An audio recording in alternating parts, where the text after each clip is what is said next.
اور 3 برس وہ ایسے ہی رہے اور اسرائیل اور ارام کے درمیان لڑائی نہ ہوئی۔ اور تیسرے سال یہودا کا بادشاہ یہوشفت شاہ اسرائیل کے ہاں آیا، اور شاہ اسرائیل نے اپنے ملازموں سے کہا، کیا تم کو معلوم ہے کہ رامات جلعاد ہمارا ہے؟ پر ہم خاموش ہیں اور شاہ ارام کے ہاتھ سے اسے چھین نہیں لیتے۔ پھر اس نے یہوشفت سے کہا، کیا تو میرے ساتھ رامات جلعاد سے لڑنے چلے گا؟ یہوشفت نے شاہ اسرائیل کو جواب دیا، میں ایسا ہوں جیسا تو، میرے لوگ ایسے ہیں جیسے تیرے لوگ، میرے گھوڑے ایسے ہیں جیسے تیرے گھوڑے۔ اور یہوشفت نے شاہ اسرائیل سے کہا، ذرا آج خداوند کی مرضی بھی تو دریافت کر لے۔ تب شاہ اسرائیل نے نبیوں کو، جو قریب 400 آدمی تھے، اکٹھا کیا اور ان سے پوچھا، میں رامات جلعاد سے لڑنے جاؤں یا باز رہوں؟ انہوں نے کہا، جا، کیونکہ خداوند اسے بادشاہ کے قبضہ میں کر دے گا۔ لیکن یہوشفت نے کہا، کیا ان کو چھوڑ کر یہاں خداوند کا کوئی نبی نہیں ہے تاکہ ہم اس سے پوچھیں؟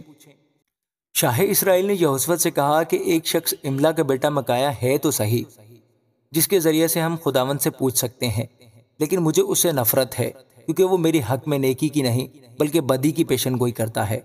یہوشفت نے کہا کہ بادشاہ ایسا نہ کہے۔ تب شاہ اسرائیل نے ایک سردار کو بلا کر کہا کہ املا کے بیٹے میکایا کو جلد لیا۔ اس وقت شاہ اسرائیل اور شاہ یہودا یہوشفت سامریہ کے پھاٹک کے سامنے ایک کھلی جگہ میں اپنے اپنے تخت پر شاہانہ لباس پہنے ہوئے بیٹھے تھے، اور سب نبی ان کے حضور پیشن گوئی کر رہے تھے۔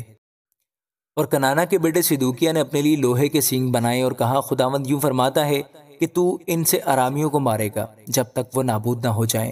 اور سب نبیوں نے یہی پیشن گوئی کی اور کہا کہ رامات جلعاد پر چڑھائی کر اور کامیاب ہو، کیونکہ خداوند اسے بادشاہ کے قبضہ میں کر دے گا۔ اور اس قاصد نے جو میکایا کو بلانے کو گیا تھا اس سے کہا، دیکھ، سب نبی ایک زبان ہو کر بادشاہ کو خوشخبری دے رہے ہیں، سو ذرا تیری بات بھی ان کی بات کی طرح ہو اور تو خوشخبری ہی دینا۔ میکایا نے کہا، خداوند کی حیات کی قسم، جو کچھ خداوند مجھے فرمائے میں وہی کہوں گا۔ سو جب وہ بادشاہ کے پاس آیا تو بادشاہ نے اس سے کہا، میکایا، ہم رامات جلعاد سے لڑنے جائیں یا رہنے دیں؟ اس نے جواب دیا، جا اور کامیاب ہو، کیونکہ خداوند اسے بادشاہ کے قبضہ میں کر دے گا۔ بادشاہ نے اس سے کہا، میں کتنی مرتبہ تجھے قسم دے کر کہوں کہ تو خداوند کے نام سے حق کے سوا اور کچھ مجھ کو نہ بتائے۔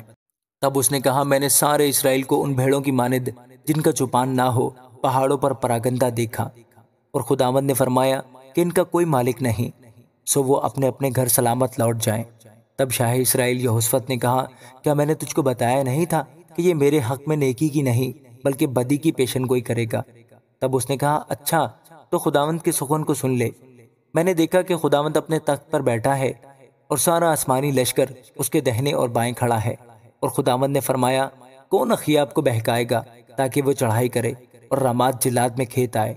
تب کسی نے کچھ کہا اور کسی نے کچھ، لیکن ایک روح نکل کر خداوند کے سامنے کھڑی ہوئی اور کہا، میں اسے بہکاؤں گی۔ خداوند نے اس سے پوچھا، کس طرح؟ اس نے کہا، میں جا کر اس کے سب نبیوں کے منہ میں جھوٹ بولنے والی روح بن جاؤں گی۔ اس نے کہا، تو اسے بہکا دے گی اور غالب بھی ہوگی، روانہ ہو جا اور ایسا ہی کر۔ سو دیکھ، خداوند نے تیرے ان سب نبیوں کے منہ میں جھوٹ بولنے والی روح ڈالی ہے، اور خداوند نے تیرے حق میں بدی کا حکم دیا ہے۔ تب کنانا کا بیٹا صدقیہ نزدیک آیا اور اس نے میکایا کے گال پر مار کر کہا، خداوند کی روح تجھ سے بات کرنے کو کس راہ سے ہو کر مجھ میں سے گئی؟ میکایا نے کہا، یہ تو اسی دن دیکھ لے گا جب تو اندر کی ایک کوٹری میں گھسے گا تاکہ چھپ جائے۔ اور شاہ اسرائیل نے کہا، میکایا کو لے کر اسے شہر کے ناظم امون اور یواس شہزادہ کے پاس لوٹا لے جاؤ، اور کہنا، بادشاہ یوں فرماتا ہے کہ اس شخص کو قید خانہ میں ڈال دو اور اسے مصیبت کی روٹی کھلانا اور مصیبت کا پانی پلانا جب تک میں سلامت نہ آؤں۔ تب میکایا نے کہا، اگر تو سلامت واپس آ جائے تو خداوند نے میری معرفت کلام ہی نہیں کیا۔ پھر اس نے کہا، اے لوگو، تم سب کے سب سن لو۔ سو شاہ اسرائیل اور شاہ یہودا یہوشفت نے رامات جلعاد پر چڑھائی کی، اور شاہ اسرائیل نے یہوشفت سے کہا، میں اپنا بھیس بدل کر لڑائی میں جاؤں گا، پر تو اپنا لباس پہنے رہ۔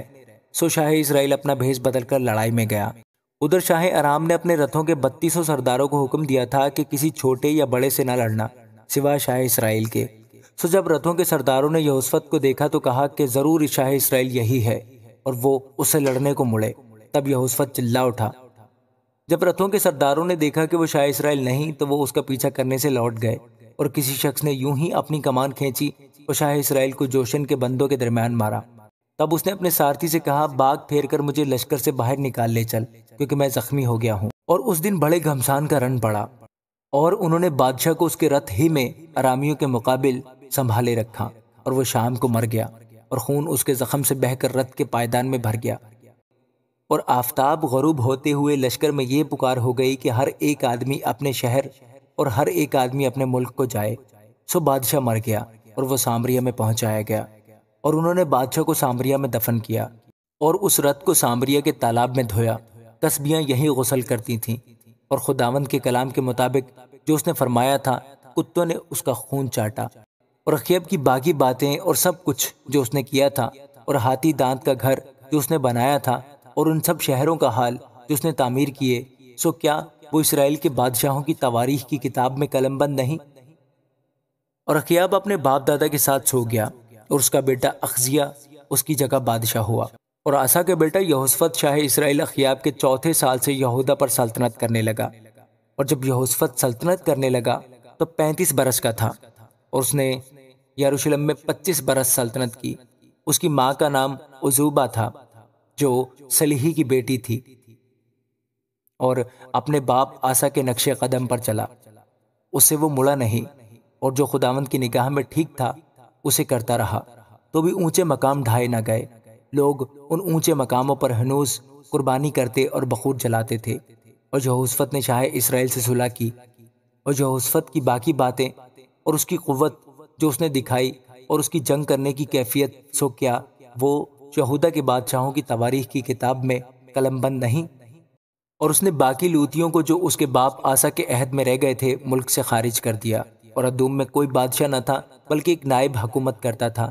اور یہوشفت نے ترسس کے جہاز بنائے تاکہ اوفیر کو سونے کے لیے جائیں، پر وہ گئے نہیں کیونکہ وہ اسیون جابر ہی میں ٹوٹ گئے۔